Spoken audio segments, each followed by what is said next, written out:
I can't do it. Okay. We'll do it live. Okay. No. We'll do it live. Fuck it. Do it live. I'll write it and we'll do it live. Right. Fucking thing sucks. In 5, 4, 3. Anyone claiming that America's economy is in decline is peddling fiction. I've abandoned free market principles to save the free market system. But we have to pass the bill so that you can find out what is in it. Raising the debt ceilings does not increase our debt. It does not somehow promote profligacy. I know words. I have the best words. Nobody knows the system better than me, which is why I alone can fix it.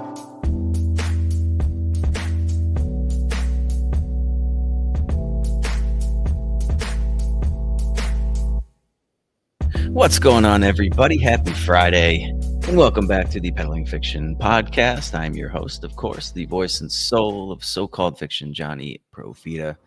And back with me on a lovely Friday afternoon is the one and only Justin Hillbilly Boy Campbell. What's going on over there, Hillbilly Land? Oh, One of the goats. We haven't had a goat update in a while. They're annoying as shit. We've got 3. We've got the Nigerian dwarf, and apparently those are actually a medium-sized goat breed. We've got 2 pygmies that are about the size of the smaller dog. They're little fuckers, and they're annoying as shit. I don't care for them all that much. I mean, they're fine. They're decent little pets, but they're annoying as fuck. They just scream at you nonstop. As soon as I walk out the door. Even if I just fed them, they just scream all the time. But Ralphie, my Nigerian dwarf, he's my buddy. He when I pull in after work in the morning, he comes and runs over to the fence and smiles at me real big and shows his teeth, and I go in and punch him in the head and play with him. He's fun. And we got a coon. We got a pig, and These sound like very offensive names for a thing. Are you allowed to call them dwarfs and coons? I don't. Aren't they Apparently, little goats? Apparently, the coons make for the best bacon, but we've only got the one, and she's more of a pet right now. But there's a place down in Kentucky that has a few more coons. So I need to expand my fence out and get some. And one of them they suspect is pregnant, so we can have some bacon seeds, and here in 6 months or so, be ready to start making our own bacon and carving up some hogs. That is my ultimate goal, is to have my own hog breeding and to be able to just process my own bacon and my own pork and ham and everything. Dude, your own pork belly would be, that'd be awesome. Hell Sounds yeah. like a disgusting amount of work, but that would be pretty great. I suspect it's like anything else with dealing with animals and stuff. Is once you get a routine and you get used to it and you figure out what you're doing. Whenever we get a deer, my brother and I get the deer. We get it up to the barn, we get it hung, and between the two of us, we start dressing it out and cutting and everything, and we can have all the meat off of it in 30 minutes. It's not bad. But yeah, the first couple times trying to figure out your routine and what you're doing, and also you got to have your knife super sharp, and then you cut yourself a couple times, and that fucking sucks. And but after you've done it a few times and you really got a good routine, like I said, I mean, we can hang a deer, and between the two of us, we can have it skinned out, dressed out, all the meat off of it, bagged up. We're cleaned up and we're ready to go and done in 30 minutes. That's crazy. That seems crazy fast to me. I can barely prep a meal with the meat given to me in 30 minutes, but I've always been slow in the kitchen. But the deer thing, that's once a year, right? There's a season for it. It wouldn't just be constantly. Well, I guess I don't know how often you have to slaughter your pigs to get. How much bacon do you get from a pig? Quite a bit. If you're raising pigs to size, you can to a good slaughtering size, you could probably how many would you have to kill a year to get your fill of bacon? Probably a couple, 2 or 3 maybe. 2 tree. Okay. Yeah, once a quarter. Yeah, it wouldn't be bad. All right. Well, I'll be looking forward to some hillbilly bacon. I can start Hell slinging it. Hillbilly pork belly. Hell yeah! Sometime in the next year or so. That's the goal.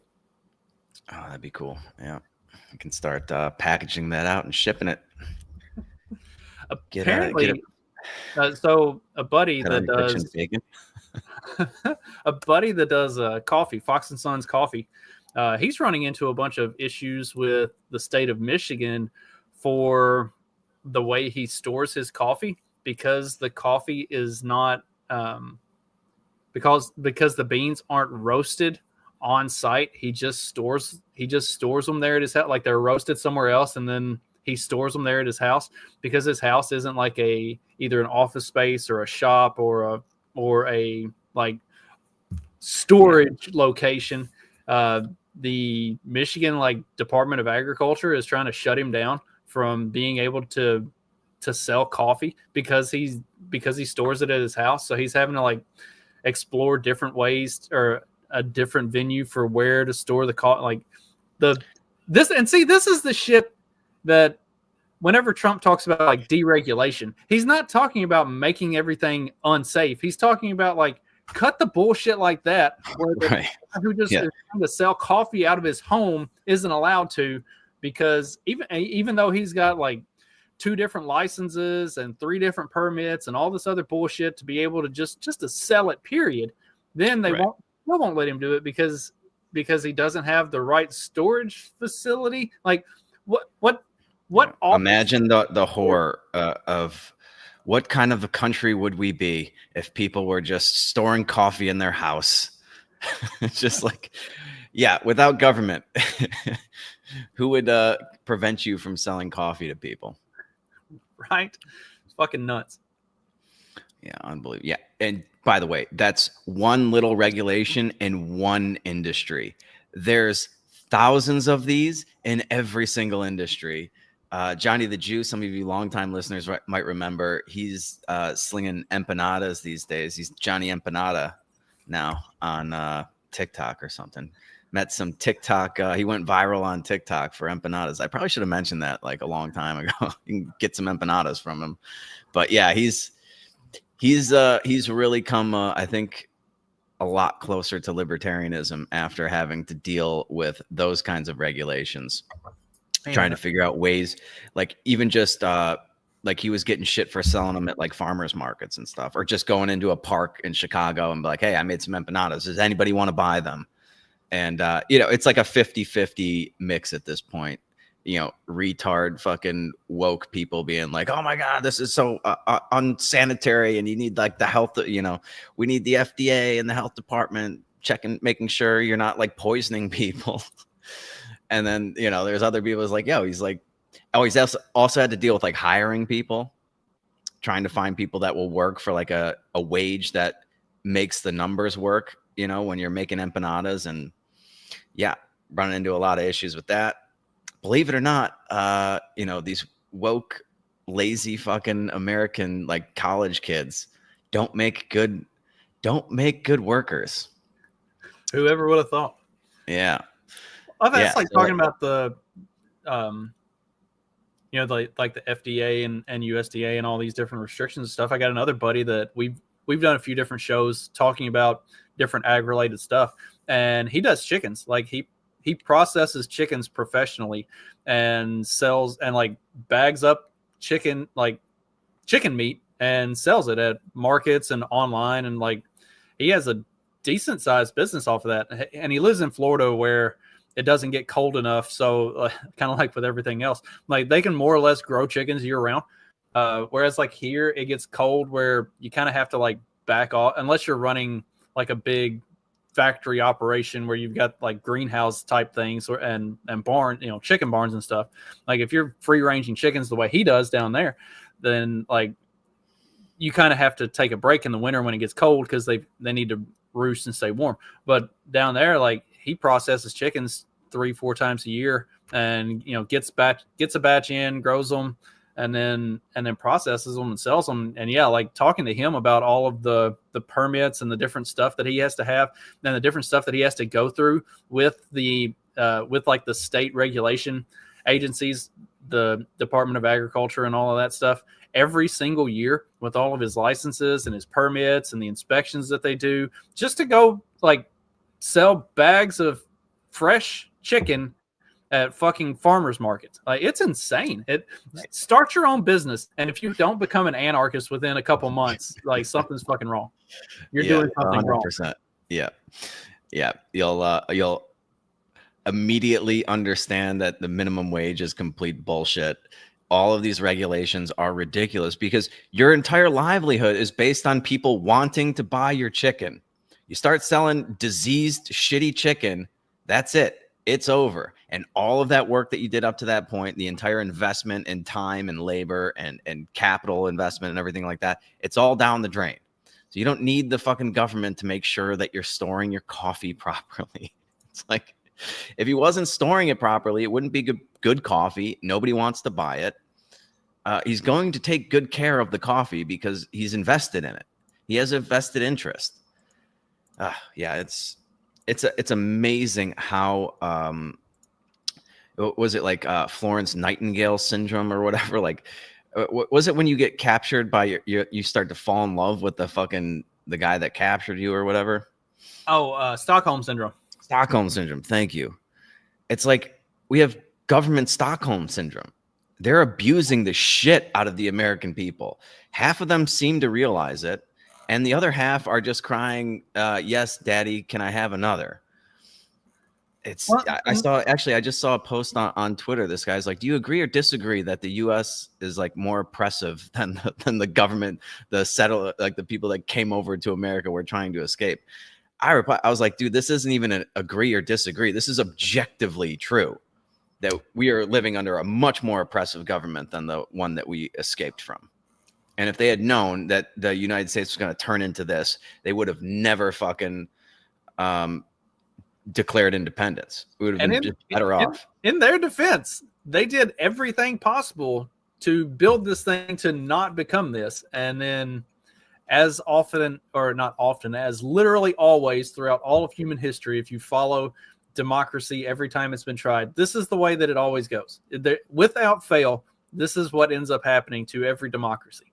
I mean, I guess it's better than communism, but still, like, you get this is ultimately, and you talk about this with the morons who don't understand like human nature. It's like, yes, this is human nature. This is the way it is. Like, certain people are more inclined to look towards power, and like we are not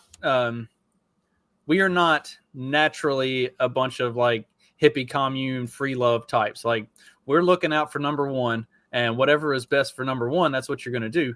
And that's the way we've been geared for all of our existence as a species. So yeah, anytime you have a system that allows people to manipulate it to gain more power, to gain more control for themselves, that's what they're going to fucking do. Whether it's democracy or socialism or communism or what the fuck else ever. I mean, that's the beauty of a free market anarcho-capitalist society, is it harnesses that innate, like, that urge of people to like look out for number one.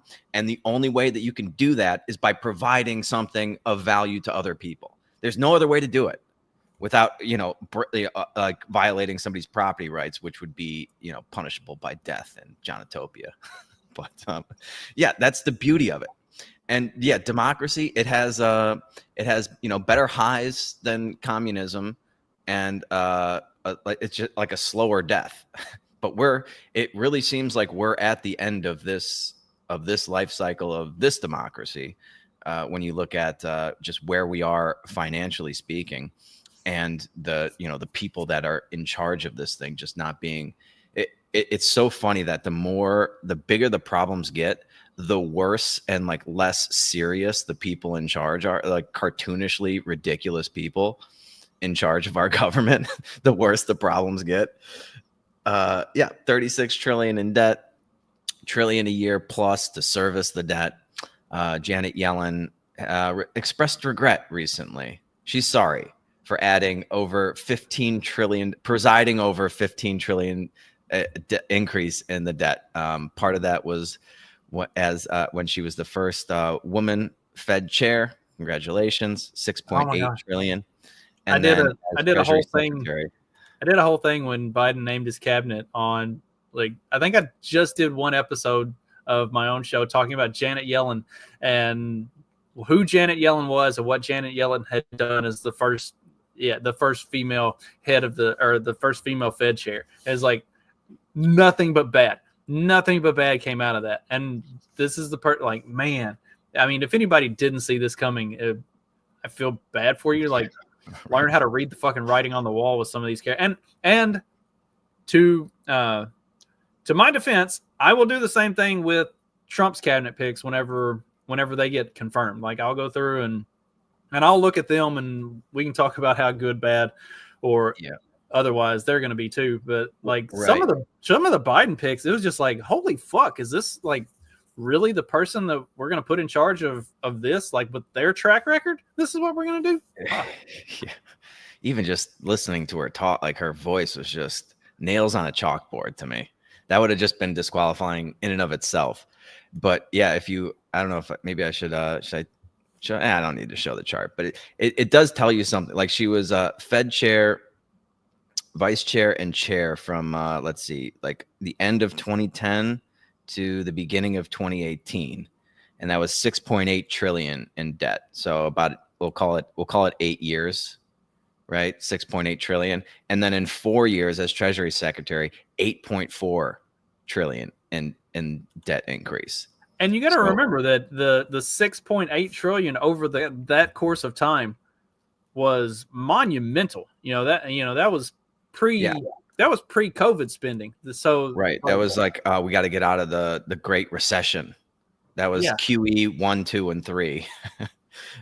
Let's pump this fucking stock market full of cheap money. And in other words, 42% of all U.S. debt she's had a hand in. All right, what's going on, David Wilimowski? Yeah, the live stream. We're doing it fucking live all year. We've been doing it all year, right?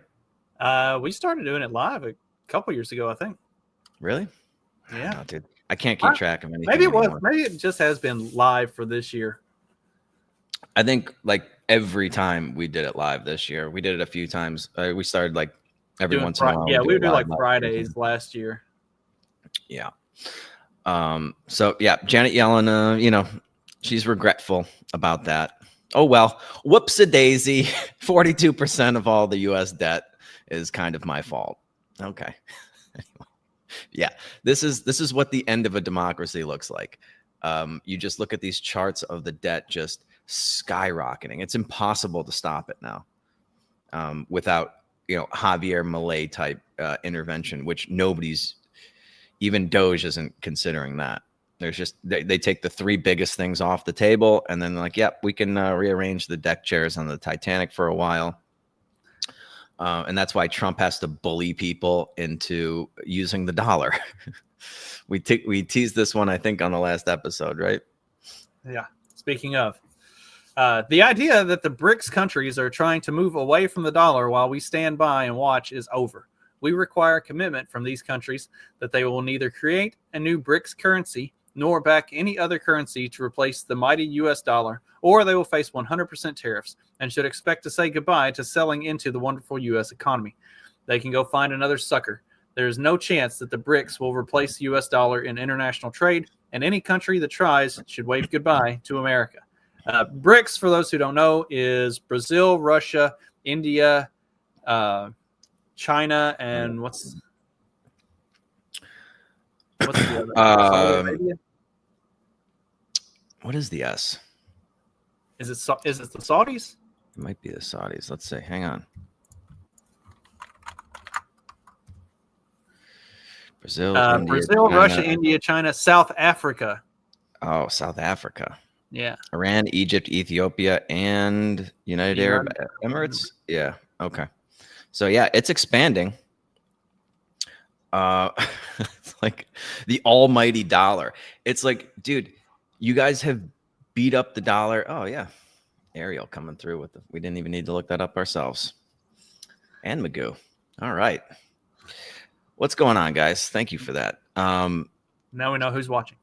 Yeah, but if you don't, how about just stop destroying the dollar, and then you don't have to bully people into using it.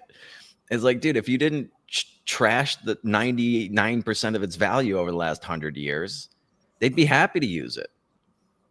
But it's gone.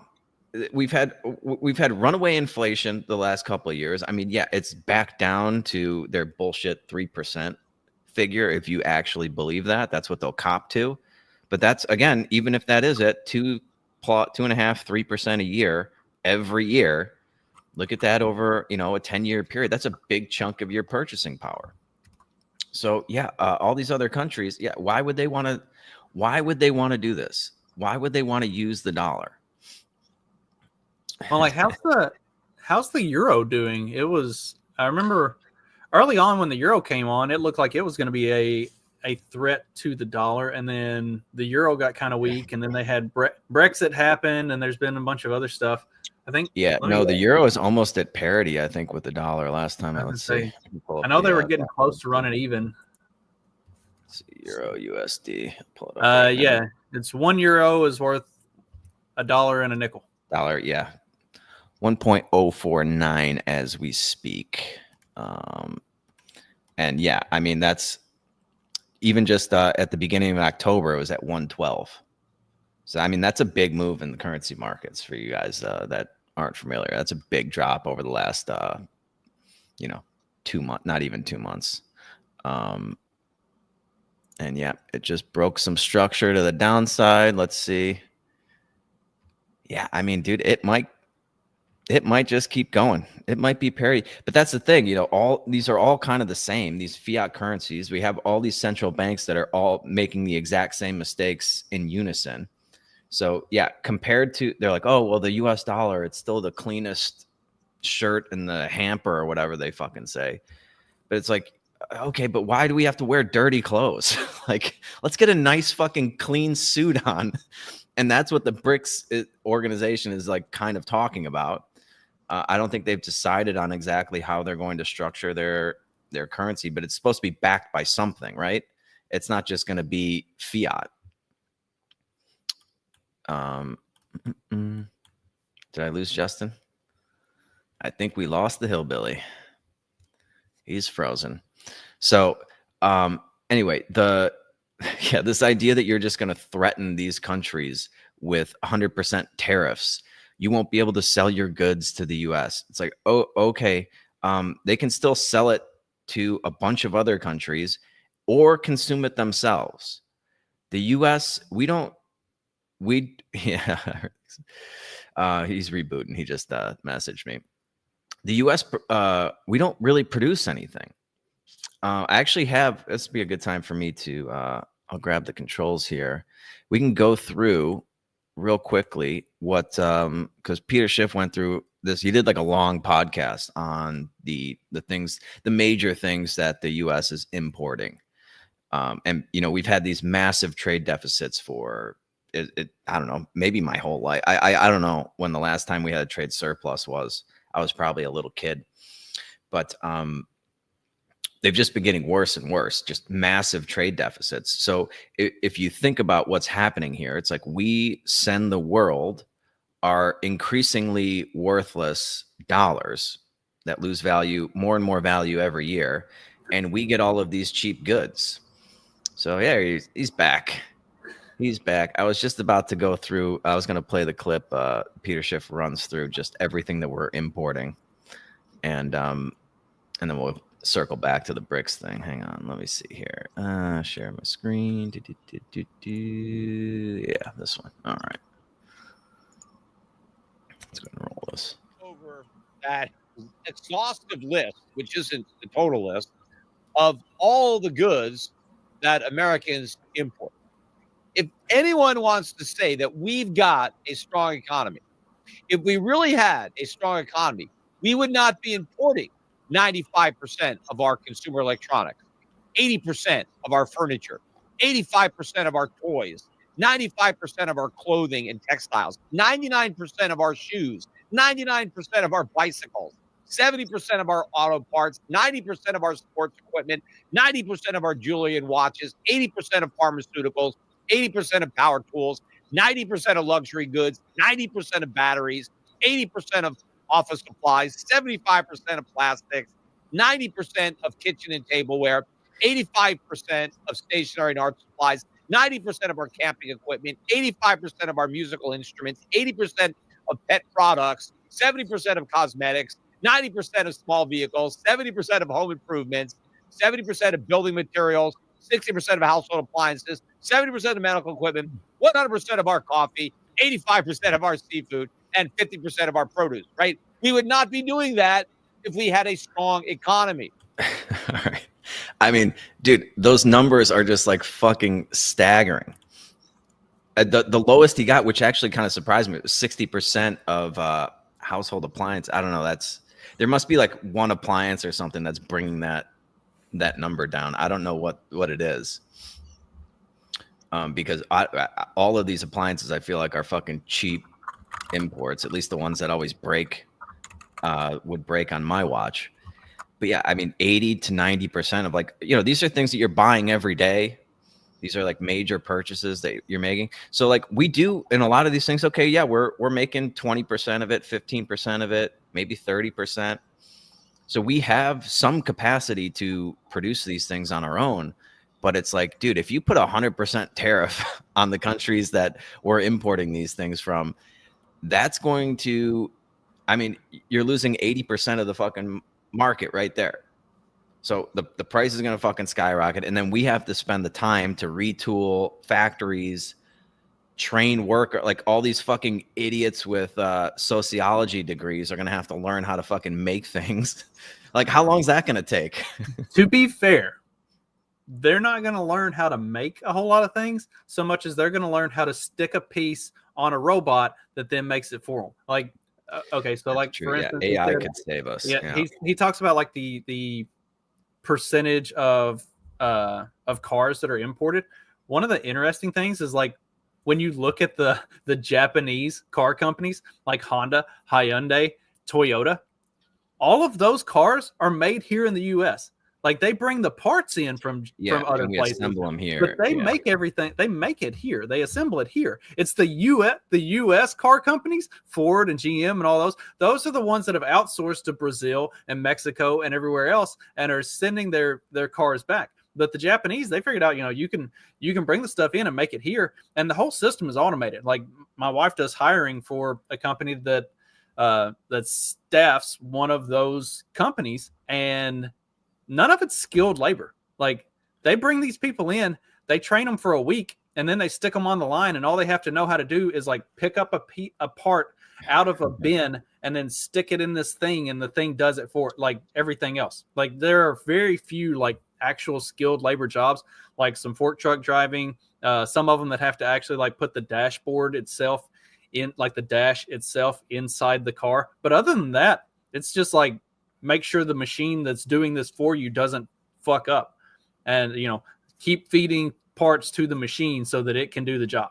Like, it's not skilled labor. And the crazy thing about it is, these people make $24 an hour starting out for no skill at all.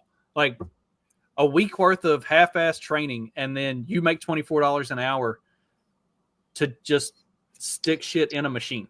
Like, and that's but that's also why you saw a lot of these other companies that left the U.S. and outsourced all of their production, because you had these labor unions that basically made it impossible to make money having unskilled laborers do bullshit jobs like that, because that's what it became. Nobody's going to pay somebody $40 an hour to stand there and feed a part into a machine all day long. Like, you can either have another machine do that, or you can pay somebody that's expendable in, you know, 1.6 billion people in China. They're all expendable. You can just pay to have them, like, work themselves to death, and then once they keel over, stick the next one in there. Why are you gonna pay a exorbitant amount of money for unskilled labor? And which also that's the minimum wage argument that libertarians have all the time with like these, fast food restaurant jobs and shit like that. It's like nobody wants to pay a bunch of money for somebody to do something that you can literally have a machine do.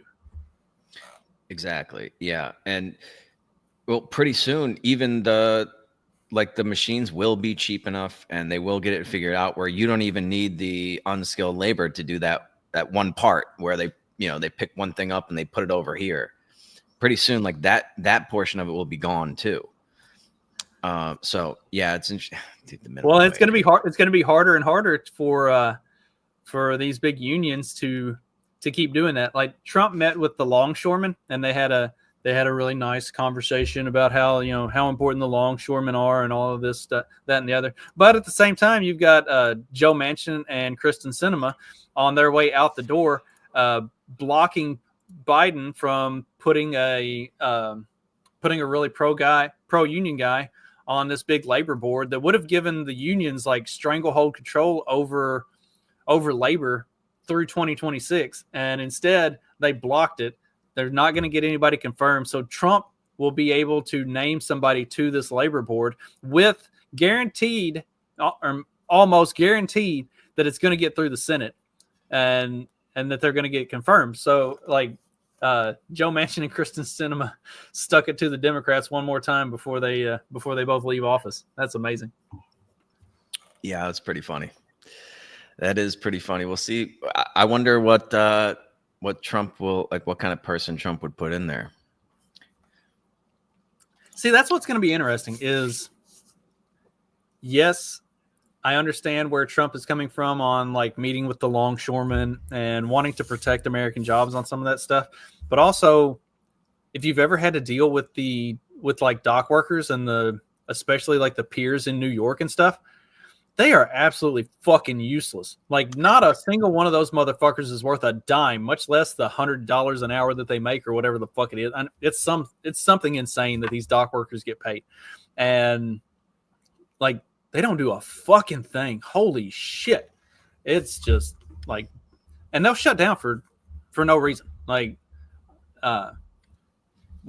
we had snow and we were going to be loading containers going to one of the main piers in New York. And, so we got in at 6:00 that morning, started clearing the scales, getting the facility ready to go. And like, we've got trucks showing up ready to load. We're just waiting on the dock or the pier to call and say, okay, we're ready to start taking trucks. And all of the drivers who were there, like they had picked up their containers at the pier that morning before coming down. So they're like, oh yeah, everything's clear up there. Like they'll start running here in the next hour or so. Then we get a call at like 9:30 and it's like, yeah, we're not going to run today. It's too much snow and ice. It's like, what?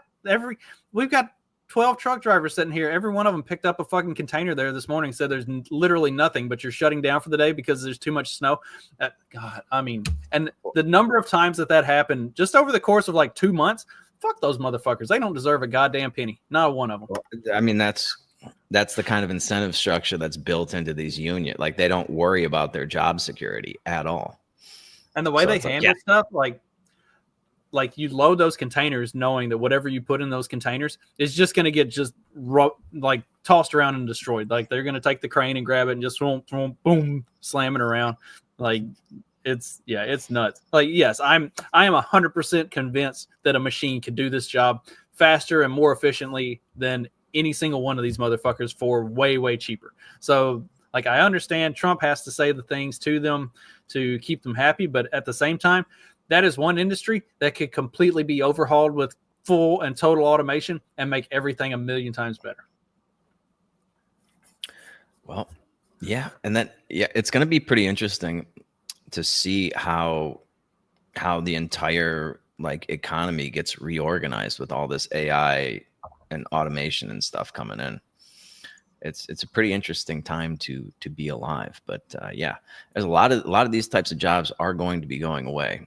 I'm not going to pretend like I know what the economy is going to look like going forward, but I don't see a lot of use for what the U.S. is producing in terms of degrees and education and things like that. I don't know what these people are going to be doing. Millions of them saddled with, 6-figure debt and no appreciable skills, nothing to really contribute to society. And yeah, I don't know. Bad times ahead, in my humble opinion, but we'll see. We'll see if Donald Trump can just make it great again with tariffs.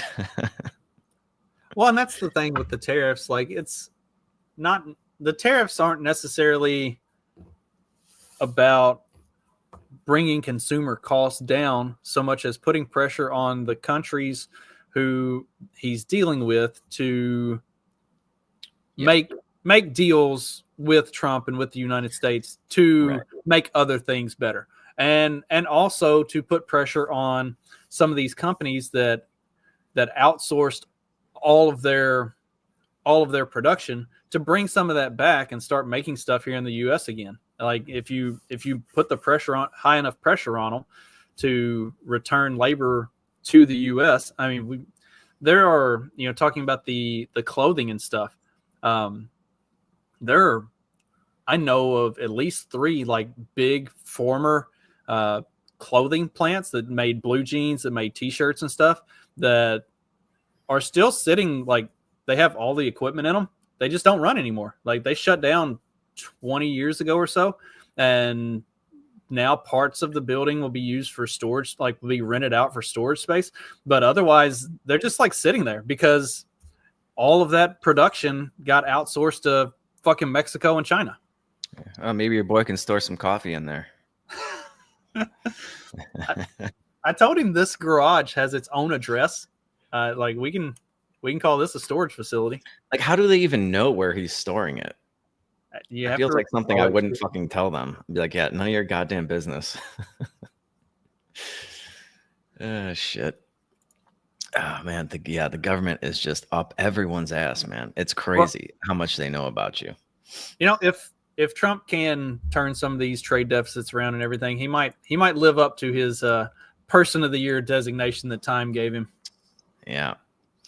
I don't even know why. I know they had they were floating around like a list of potential people for Man of the Year. Like, how could he not be the Man of the Year?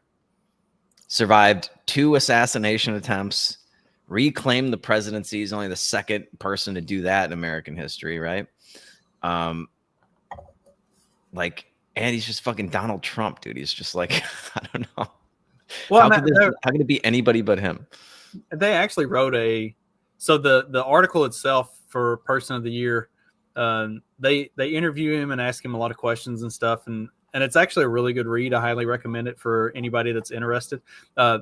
This was the first time on the Man of the Year or Person of the Year that I've seen him run a secondary article where it was like a justification of Time Magazine explaining why it was that Trump was named the Person of the Year and kind of the decision making behind that and stuff. It's like, what did they say?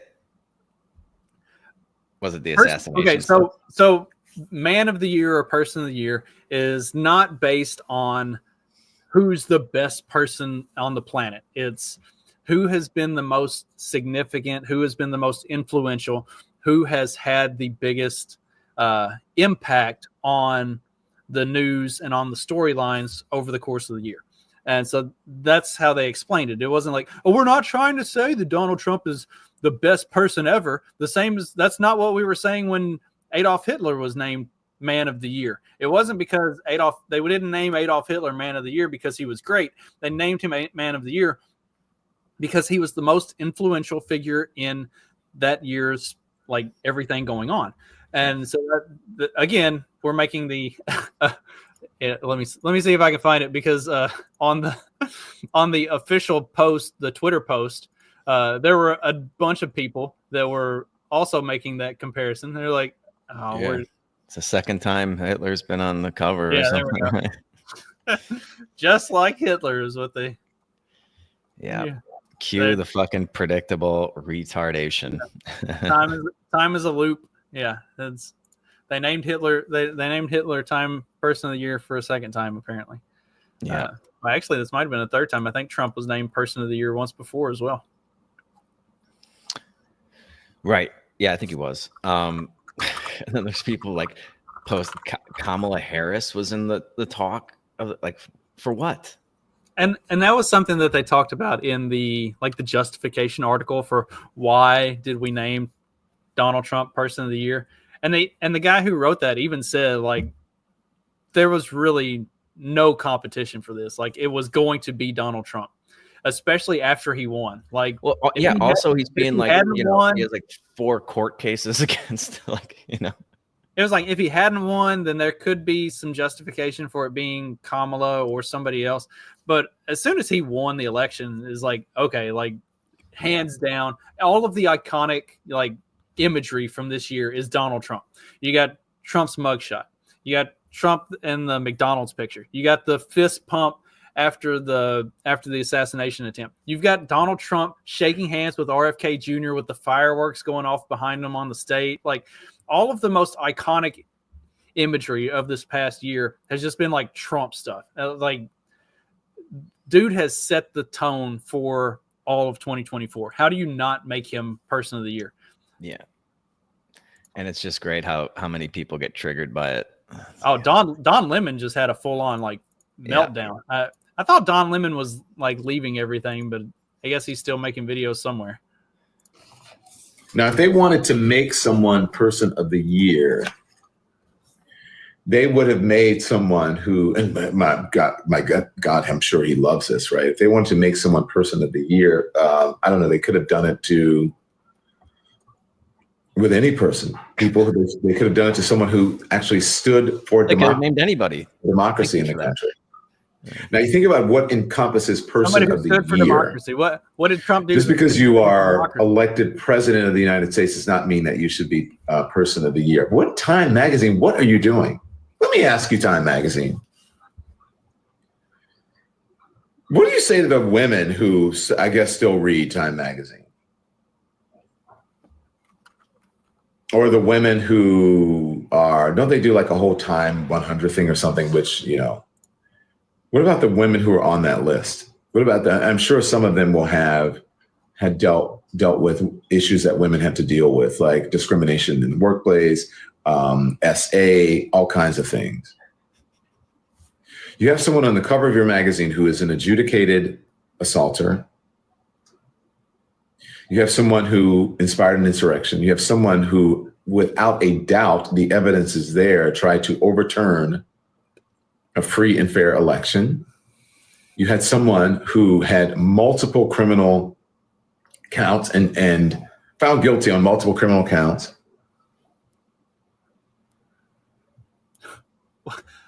What? And why does he have this dildo pop up over his head that says, I don't know. Like, dude, I know you're gay, but holy shit, like pick a different thing. Dude, like, he is so fucking dumb. He's just a dumb person.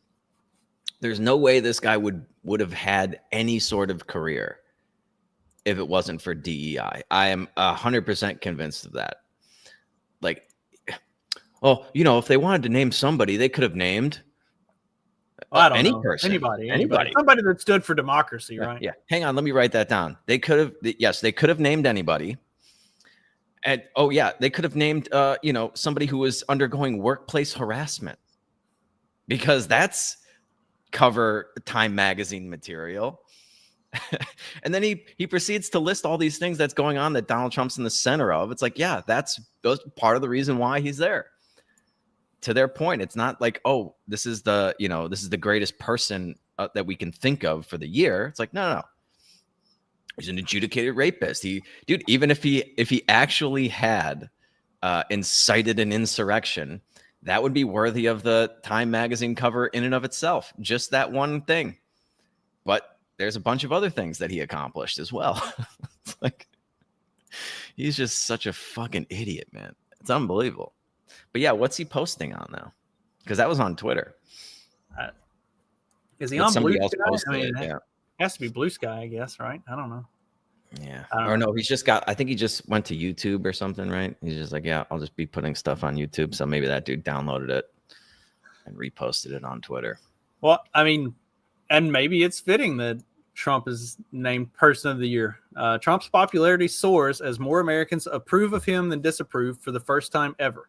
So, I mean, that's kind of a damning thing against the left and how much they hate him. Is because it's always been like how unpopular he is, how much everybody hates him, especially coming off of Biden, who broke and then set new records for how bad a president's approval ratings could get, while his now loser presidential nominee vice president also set records for how bad somebody's approval ratings could be. Like, Trump's popularity soars as more Americans approve of him than disapprove for the first time.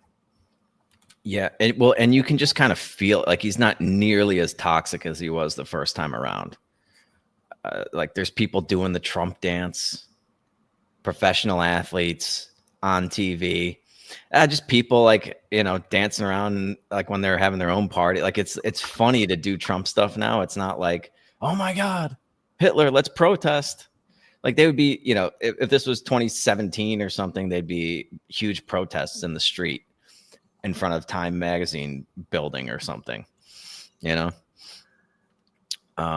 had a clip of fucking, yeah. Let's see. There was one cringy thing from Kamala Harris that came out recently. I think I have it flagged here. Yeah, let me send this to you. I don't feel like taking the controls. Oh gosh. But yeah, this was the other contender for Person of the Year, apparently. They're letting her out of the basement. And like, I thought the only person in this administration that was still allowed to do anything was Joe Biden, and that's just to sign pardons for pedophiles, Chinese spies, and we'll get to the other one here in just a second. Yeah, embezzlers. And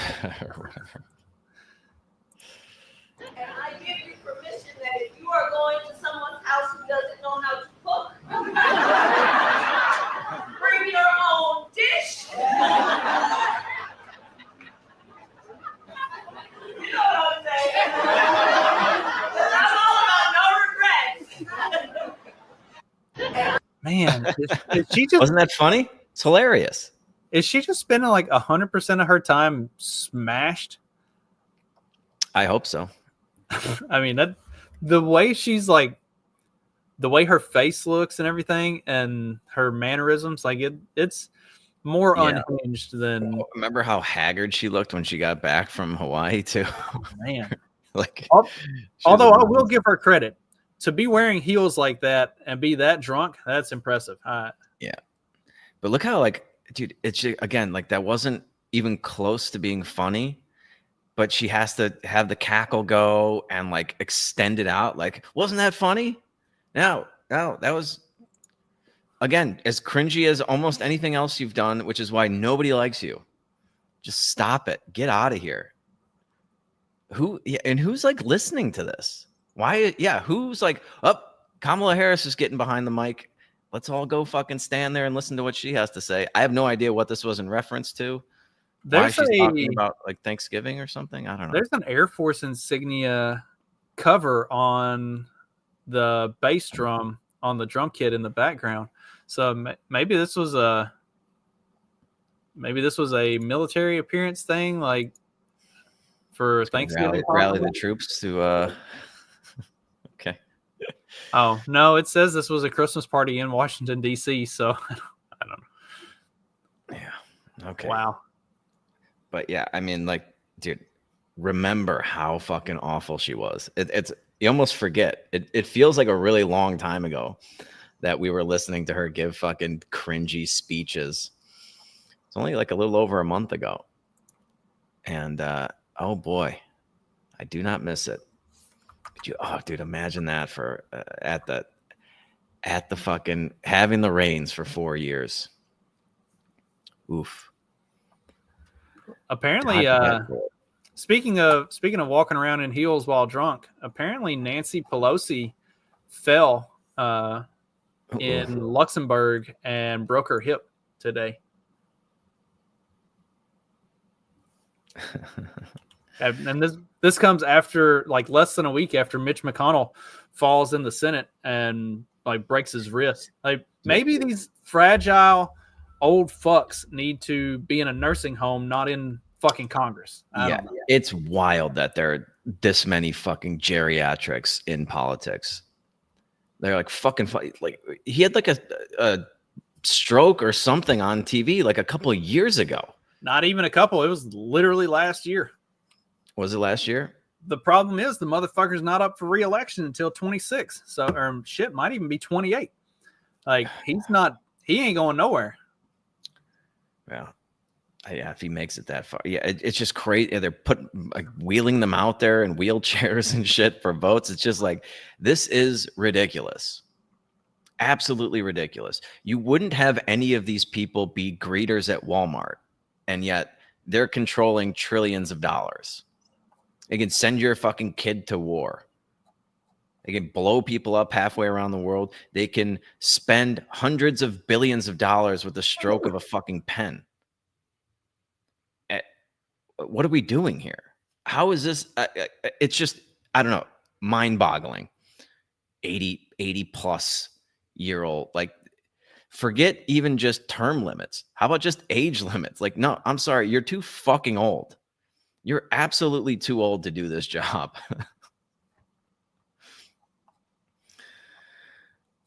Anyway, what are we doing on time? 50 minutes. Okay. What else we got? Oh, yeah. Speaking of old senile people, Joe Biden granting clemency, commuting sentences, pardoning people. This was should we cue up the shithole Chicago one? Should we cue up some music for this one? Is this one Chicago? Is it Chicago related? I don't know if it's actually Chicago, the city of Chicago. It might be the Chicagoland area. I don't know. There's a bunch of these clemency and pardons that have been pretty sketchy. This one, this is exceptional. Today, President Biden commuted the prison sentences for nearly 1,500 people. Among those on the list, the disgraced former controller of Dixon, Rita Crundwell. Crundwell pleaded guilty to stealing nearly $54 million from taxpayers to fund her lavish lifestyle and a ranch where she bred horses. In 2013, she was sentenced to nearly 20 years in federal prison. But during the COVID pandemic, she was released on home confinement. Dixon's city manager called the decision, quote, a complete travesty of justice. $54 million, dude. It's mind-boggling. Tax dollars at work. Yeah, right. How can somebody get away with something like that for long enough to take $54 million from Dixon, wherever the fuck you like? I don't know where that is. I think it's at Lee County. Okay. That's crazy that she could steal that. And she's still like, dude, if I get 54 million, I'm out of here. Like, you're just not going to see me ever again. Like, how is she's raising horses, like breeding horses or something? Like, on a government, like some sort of government salary, like it takes them this long to catch these people. And then how do you get on this list, this 1,500 person list where Biden's just letting you go? How much money do you have to give him? Anybody looking into that?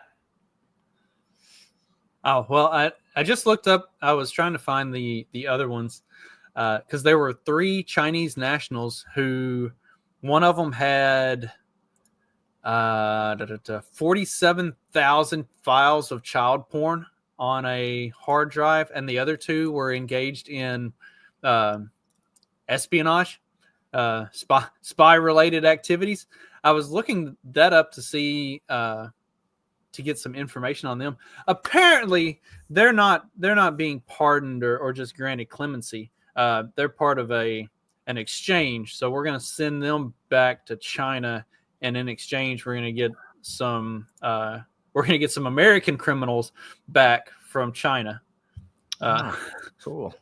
Yeah. I hope it'll be a better deal than what we got for that WNBA player. Right. What's her name again? Brittany Griner. Right. We swapped Brittany Griner for the Merchant of fucking Death. Yeah, that was. Yeah. Thank you for that. Yeah. Great deal. Yeah. And she's not even the best WNBA player anymore. Right. Well, that's just because of white supremacy, obviously. Of course. If there's one area in U.S. sports where white supremacy is taking hold, it's basketball. Women's basketball, anyway. Right. Why is she being bullied? Why is that wrong? Why is she being bullied for acknowledging something that's smart, truth, and factual? Well, a couple things. Number one, whether you're an athlete or anyone else, if I hear you use the phrase "my truth," I immediately then discount everything else you say, because there isn't my truth or your truth. There's just the truth. And when you start using phrases like that, it tells me that That's not true. Your brain has been captured something that I don't really respect. That's not true. Number two. That's not true. That's not true. I have a attention truth. The league got this year was amazing, and it was all because of her. She is an amazing player. The arenas were full when she played in them. The TV ratings were up when she was on television. That's undeniable. But the league still lost like $40 million this year. And it's never made money. And to me, when you're talking about having respecting people who built something, what did they build? A league that loses money every year? She has the capacity. What do you mean? What did they build? What do you mean? What did they build? What kind of a business did they build? The reason why it's still up and still running, whether it's losing money or not, is because of these black women who are in this. And so, no, stop it. You stop it now. It's not. I was in Dickie's arena. Who pays for it? I was in Dickie's arena. Let me just tell you. It says more about the people who are getting offended by it than her. I think they're just disappointed that she appears to have been captured by the woke mob. You don't like the and here's the disappointment. It's the white privilege. Let him articulate this, because I want to learn something. I feel a little bad for her, because she's going to learn that it will never be enough. No matter how much of the phrasing, no matter how much of the groveling you do, it will never be enough for the people in that league that hate her guts. Why do you assume they hate her guts? Why do you assume that she is trying to pander? Isn't it because also, I hear the language? It's the language of the pander. I hear the phrase white privilege. Sports is the one place where nobody on the field has any privilege at all. She doesn't get extra points when she shoots because she's white. She gets the same number of points as anybody else. Sports is the great equalizer, and it just felt like to a lot of people that she was groveling for no reason, because she is an amazing player who deserves all the accolades she's getting right now for doing what she's doing for women's basketball. All right, we got. Okay. Oh no, it's not that. They built this successful thing. No, 75% of all of the funding for the WNBA comes from either the NBA itself or from the NBA owners. The owners don't. So 67% of all of the funding for the WNBA comes from the NBA. Like, they just set aside money every year to throw in a trash can to keep the league running. And then the rest of that, up to 75% of it, is made up. So from 67 to 75, another 8% is 100% just NBA owners throwing away their own personal money. So not even the league's money. This is their own personal investments that they just dump into this league to keep it running. And then the other, 25% actually comes from like ticket sales and TV deals and stuff like that. So, and they lose on average for the entire life of the league. They have lost between $10 and $12 million a year. This year, they lost 40. They were projected to lose 50 before the season started, but they ended up getting a huge boon from having Caitlin, like literally just having Caitlin Clark. That was it. They sold out games. It earned them this new big, I'm trying to remember. It's like $2.2 billion television deal over the course of the next 11 years, which is pretty good for this league, except that as soon as the season ended, the players decided to opt out of their collective bargaining because they think they need more money. They need to get their fair share. What's your fair share of a $40 million loss? What? They're gonna start stroking checks the other way. They each owe $70,000.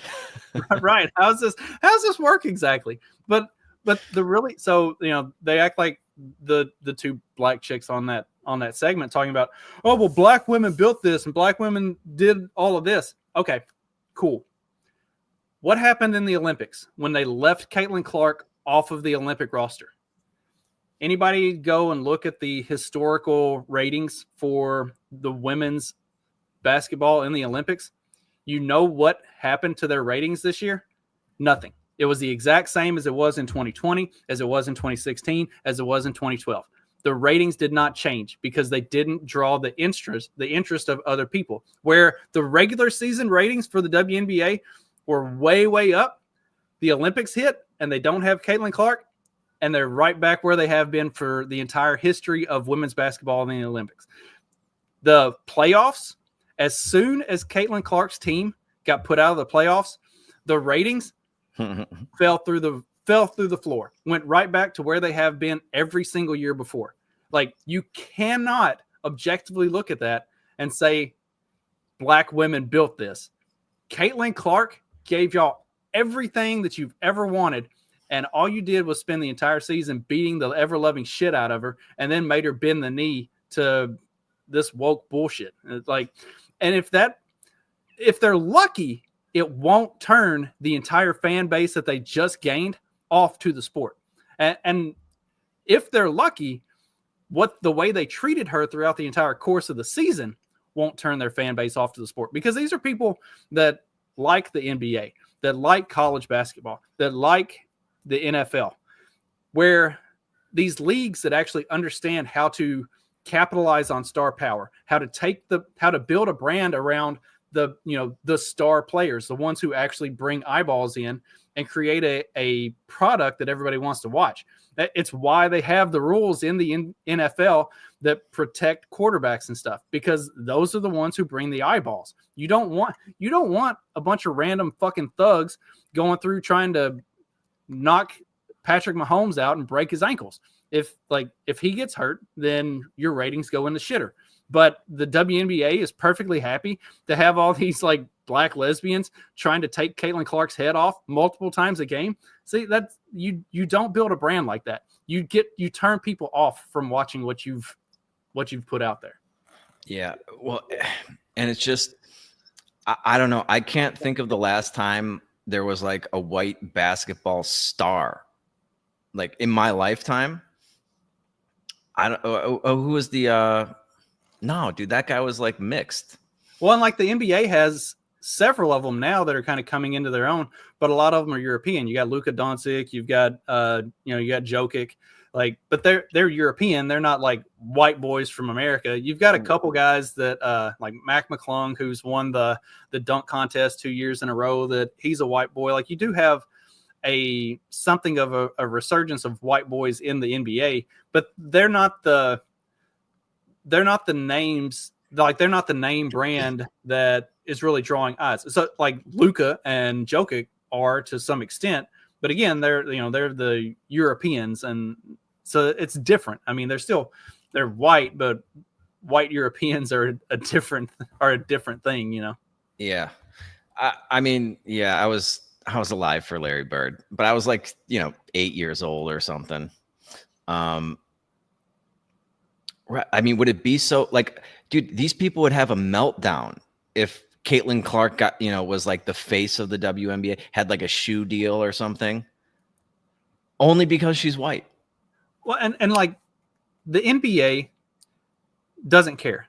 Luka and Jokic, they have big names. They get big deals. They push the needle very little. Like the NBA is setting like record lows for attendance and for ratings, but nobody cares. Like the male dominated sports understand that you elevate your stars and that elevates everybody else.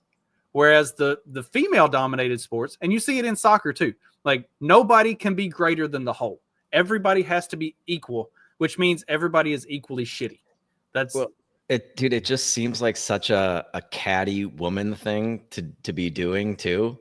Instead of just like, okay, well, now I got to be better. I have to fucking train harder. I got to work harder in the off season. I have to get better at shooting or passing or dribbling, whatever. Instead, we're just going to elbow her and whatever, just cat fight shit. Men don't really have that sort of instinct. Michael Jordan wouldn't be like, they wouldn't be just attacking Michael. You're like, I got to be better than Michael Jordan. I'm going to have to be better. And nobody really could be. But you still try. You don't just like do cheap shit and then try to destroy her in the public eye and blame white privilege. Like, what? It's so ridiculous, man. It's so ridiculous. And I didn't listen to what she was saying when she was speaking her truth or something like that. But that dude on CNN was making a good point. You cannot capitulate on this. You're never going to be able to apologize enough to satiate these people. So just tell them to fuck off and, try to stop me. So this is what Caitlin Clark said. She says, I want to say I've earned every single thing, but as a white person, there is privilege. God. A lot of those players in the league that have been really good have been black players. This league has kind of been built on them. The more we can appreciate that, highlight that, talk about that, and then continue to have brands and companies invest in those players that have made this league incredible, I think it's very important. I have to continue to try to change that. The more we can elevate black women, that's going to be a beautiful thing. I'm sorry, but those are the people who have consistently run your league into the ground for the last 26 years. For longer than you've been alive, they've been running your league into the ground and have not made money ever at any point. Like, you got to take care of you. That is a sickening state. I just hate to see people capitulate like that. Because it needs to be a PR manager. Yeah, I don't know, man. That's not going to get you anywhere. That apologizing to these people for being white is just absolutely ridiculous. I don't think she was handed anything. I don't follow this at all, really, but all accounts, statistics would say that she was like one of the best players in the league. Better than anybody statistically, and like a lot of statistical categories or something like that. Okay. I mean, like that guy said, she doesn't get more points when she hits a three, she doesn't get 4 points or something. Well, I'm like, if for anybody that actually watched any games consistently during the season, you saw they were double and triple teaming her all the time, like going after her, taking extra care to guard her harder. They would full court press her even when she wouldn't have the ball. Like, they just have somebody on her all the time. Whereas if you looked at it on the other side, and this is one of the things that came up throughout the season, was they tried to build this like, excuse me, this like Angel Reese versus Caitlin Clark rivalry and all of this stuff. Yeah. If you watch Angel Reese games, nobody ever talked about the fact that as a forward who plays around the basket, she shot worse than 40% from the field. Like, Caitlin Clark as a guard had a better shooting percentage than she did from the field. She set all these records for rebounding, but what you would see where like I just talked about with Caitlin Clark, where they would double and triple team her and have somebody guard her, like, the full length of the court all the time and really like run after her consistently. They would clear out and make sure that there was plenty of room for Angel Reese to get every single rebound that came off. Like, anytime a shot went up, the entire rest of her team would clear the board and make sure that she was the one that was going to get the rebound. And if you looked at it statistically, what happened was when she got hurt and went out for the rest of the season about, sometime in like late July, her team's rebounding stats did not change at all. The number of rebounds they got as a team when she was playing stayed exactly the same when she left. So she didn't contribute. She wasn't adding extra rebounds and stuff. She was just getting all the rebounds that the team would have gotten otherwise anyway. Like, they were just clearing space to make sure that she was the one that got them, so she could set all these records and you could build it. Like, the whole thing was so contrived, and people could see that, but you weren't allowed to talk about it. Like, if you talk about it, then you're racist. You're a white supremacist. Yeah, we can't point out the black privilege there, can we? Right. Caitlin Clark's white privilege is why they were triple teaming her. Yeah. I again, dude, it's just like, even if you're one of these white privileged people, this is the hill you're going to die at. And the WNBA is the ground zero for white privilege. It's just like, pick a better fucking category. I'm sorry. Idiots. They're so fucking stupid that they don't even know how to like play their own game. It is pretty impressively tone deaf. I don't know what's more tone deaf. white privilege in the WNBA or Whoopi Goldberg talking about people having different body types. Yeah, this is great. This isn't just about food. No, it's not. This is sometimes people are born genetically larger. Agreed. I didn't mean to. No, I know you didn't. Yeah. But I want to say this to RFK. That's his name. Because you're setting folks up for shame. Yeah. That's what you're trying. Maybe you don't know you're doing. I'm going to give you the benefit of the doubt. I'm going to say you don't know. You don't realize what you do to people when you say stuff like that, because it doesn't work for everybody. And I'm going to show you, sir, because I weighed close to 300 less than 2 years ago. Yeah. And without the Mounjaro, this would not have happened. There you go. Take it off. Take it off. There you go. And I try to tell everybody, listen, this worked for me. This may work for y'all. You cannot take it out of people's hands if it can help. Because if we can keep people healthy, if we can get rid of diabetes, if we can get rid of all of the things cardiovascular, what's wrong with trying to do that? Nothing. You're wrong on this, R. Also, the side effects are not horrible. But what does Kimberly Guilfoyle think of it? That's what I want to know. You mean she's going to agree she got a body now. Yeah. Where does Elon Musk come and RFK Jr., two medical experts? Who are they? Elon's right on this. Elon's right on this. Yeah. Also, maybe the brainworm will shrink. Never mind. Okay. Dude, Whoopi Goldberg, 300 lbs. What? Okay, what? So did she get like some surgery or something? She's on Mounjaro. She's on Mounjaro, which I don't know is what that is. I'm not it's a fat ass. It's a diabetes medicine. So think, oh fuck, what's the one? Ozempic. So Ozempic, that's the big, like, they're using it as a weight loss drug. It's also a diabetes medicine. So this stuff is not intended for weight loss. And by all accounts, for what it's actually intended for diabetics, it is actually really good. But they figured out that one of the side effects is it causes weight loss. So now all of these like celebrities and stuff are using Ozempic and Mounjaro for weight loss. Like that's not what it's for. Like, and it's not like be doing that.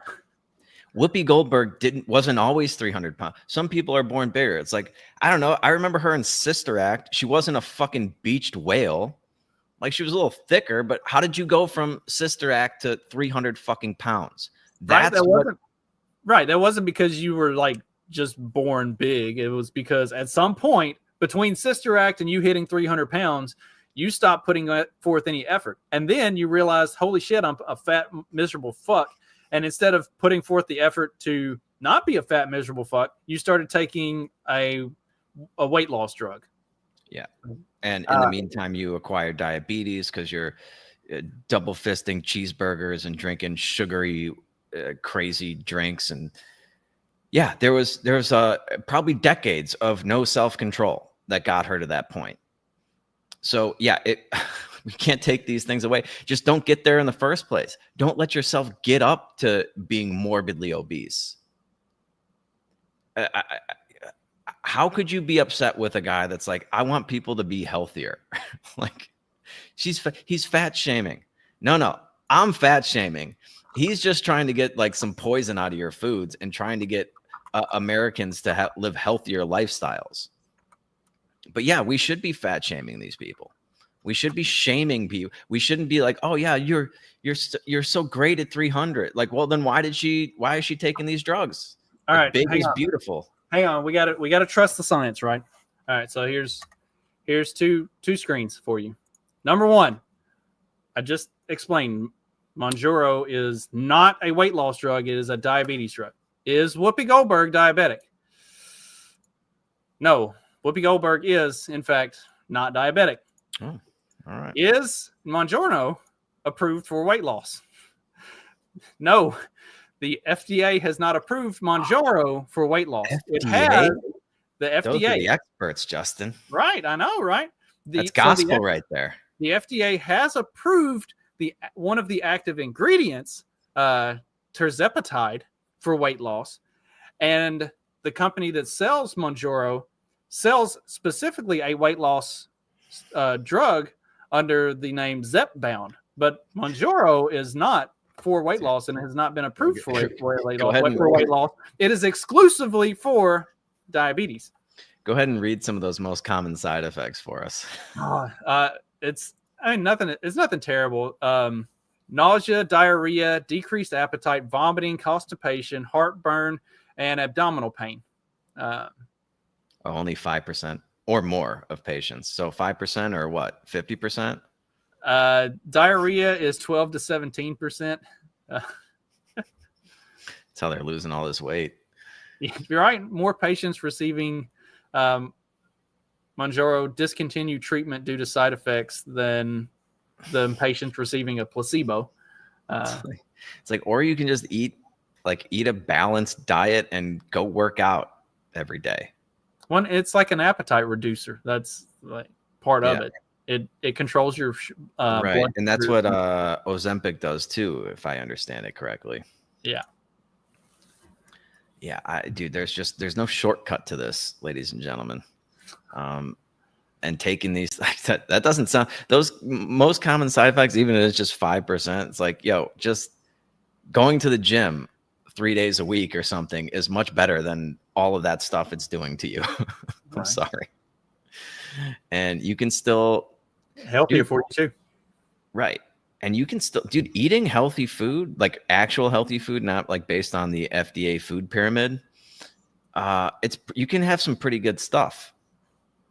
You don't have to like eat all this like gross diet food from like the retarded 90s diets or something like that. You can have some well-balanced meals, some delicious, steak, venison, even some bacon, as long as it's not full of those nitrates and shit. You can have a very delicious lifestyle. And even if you just go for a fucking walk every day. I saw some, I forget where I saw this study, but it was just like walking for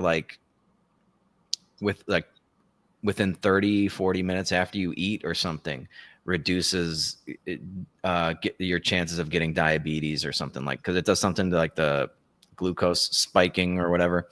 Like an amazing stat. And like nobody in the US walks anywhere unless maybe you're in like a big city. It's like you drive to the restaurant, you stuff your gullet, you drive home, you sit on the fucking couch. And in other countries that are a lot more walkable, like Italy and stuff like that, you walk everywhere. And they have much lower incidences of these heart disease and everything like that. And a lot less 300-pound fucking beached whales blabbing on TV. Damn it, I should have played Mugatu. Yeah, I was a little disappointed you didn't. Is that it for today? A little fat shaming? Fucking fat ass Whoopi Goldberg.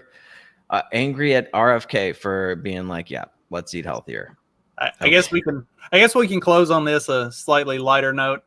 Speaking of eating unhealthily, probably shouldn't go to McDonald's for your food or for turning in potential criminals. So the cashier at McDonald's who turned in Luigi Mangione for the reward money is not going to get that because she called 911 to report that he was in the store instead of calling the reward tip hotline number. Dude, isn't that a fucking kick in the nuts? That is like the most government like over-regulation dumb bullshit on the planet. Sorry, you dialed the wrong number. Yep, you didn't call the right phone number, so you don't get your reward. But thanks anyway. Could you imagine? Let's say this is my business, and I tried to pull some of that shit. Would Elizabeth Warren's Consumer Financial Protection Bureau being like, "Oh yeah, no, he's allowed to do that. Sorry, you called the wrong number. You dialed 1 instead of 2." Only the fucking government can get away with that shit. I would be sued to high heaven. There are people in the replies that are saying like, this is just going to encourage people not to call the cops on potential suspects in the future. Like, okay, fucking good. Like, why are y'all calling? That's what you get. For Don't being get a me fat wrong. fuck. I'm going to put a post out about it later on, either this evening or tomorrow. Like, I don't necessarily think we should be like celebrating this dude for what he did, but also I don't feel like bad about what he did, but like it's not a good precedent to set, but also like fuck that dude. And but yeah, I mean, why are you turning people into the cops anyway? Like don't do the cops' job for them. Fuck them motherfuckers. Sorry, Jim. I know you have a soft spot for police. But well, I mean, for 50 G's, if I was working at McDonald's, dude, I'm calling it in. I'm sorry. That's life-changing money if you're working the register at McDonald's. I guess I get it. Right. Yeah, and then to have them fucking stiff you on it. That's your government, ladies and gentlemen. That's what I was thinking too. They better hope the cashier doesn't have a silencer and the ability to find the person who put that hotline out. Yeah, that's wild, man. That is just what a low fucking class move. It's like it's not even their goddamn money that they're going to be paying you with. Right? Oh shit. That's what you get though. It never pays to be a snitch, and never trust your fucking goddamn government. It will never come through for you. All right, we can get out of here on that. You got anything going on this weekend? No, probably not. I'm back to work tonight, so I'll just be sleeping and relaxing this weekend. Right on. Yeah, I have as you saw, I am entertaining a house guest, so I'll be occupied this week. I think we're going to a beach club tomorrow. Should be kind of fun. So yeah, probably won't be hearing from me until Tuesday with our regularly scheduled programming. So yeah, don't forget to like, subscribe, share the show. And until then, you guys know what to do. Just keep on peddling that so-called fiction. Peace.